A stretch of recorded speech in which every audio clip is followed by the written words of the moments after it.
y'all? It's Jeff Wilson. We're here at Home Depot, and I'm actually up here picking up a few supplies for something I got coming up today.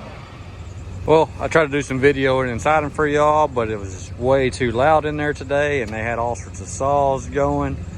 Well, see, we got a 8 2x6x12s and some clear panel. Let's go see what we're going to do with all this.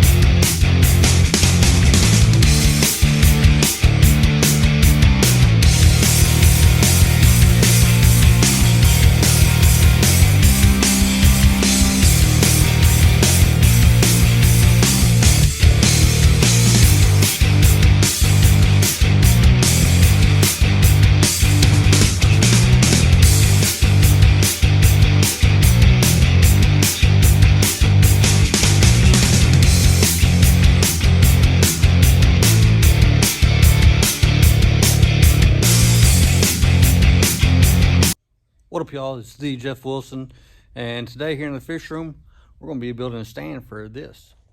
So what we have here is a 200-gallon reef tank. It's got a center drain. It actually came from a wall system. We picked it up for a pretty good deal, but I have no stand for it. It's got 4 drains.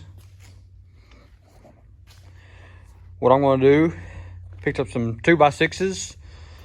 Probably could have got away with 2x4s, but I always do overkill because we're talking about several thousand pounds of water. So let's get this measured out. We now have the bottom and the top part of our frame cut out. Now we got to just screw them together. We'll be using contractor screws. Make sure you square everything up before you do this. That way you know once you get it up in the air, everything's gonna be square, because the more time you spend on this now, the better the outcome. So now that we got our base and upper part of the frame built, we got to determine on how tall we want this. Well, as far as the stand, I want it to match up with the stand for the 390. So it's gonna be approximately 30 inches tall. So now we got to cut our runners to make it 30 inches tall. Well, we now got our vertical legs cut out for the stand. It's time for us to get these screwed in now.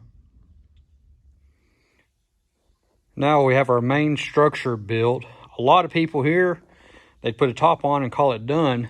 The issue is, since the tank is sitting on this edge, the only thing that's actually supporting it is these screws, not the wood itself. So what we're going to do is come in here and put boards. That way this board is going directly to the ground, so there's no chance of screws breaking and nothing to hold that on, because otherwise if these screws happen to snap, then we have no structural support on there. Granted, the screws should probably hold it, but why chance it?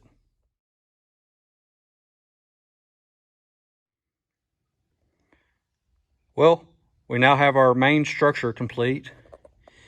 We did add 2 lateral supports into it just for a little extra strength, mainly for moving purposes. They'll actually do nothing as far as the weight of what's going on it, because it's not going directly to the ground. So where you see here now, we have our supports where this is going straight to the ground, where it's not just the weight being held up by screws.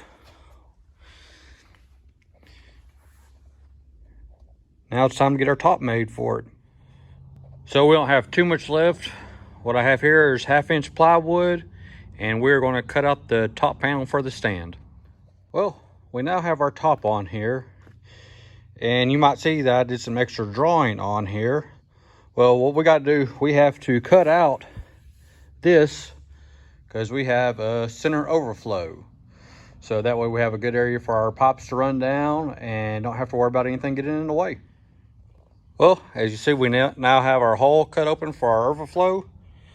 Only thing left to do is put some paint on this and it will be ready to put the aquarium on it. Well, we now have paint on the stand.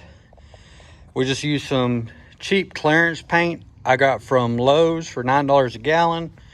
I just didn't want bare wood exposed on this, being in the fish room with the high humidity.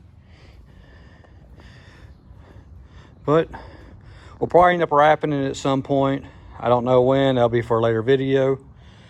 But it is ready for this tank now.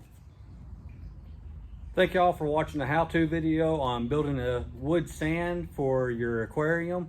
If you could, please like and subscribe to our channel. It will definitely help us out. We're trying to get to where we get to 1,000 subscribers. That way I can, at events, I can go live to make it a lot easier on myself and give y'all even more content, because I'm not one to stay at home and I like to get out, and once I hit that 1,000 subscribers, I can do a lot of live stuff. Y'all take it easy.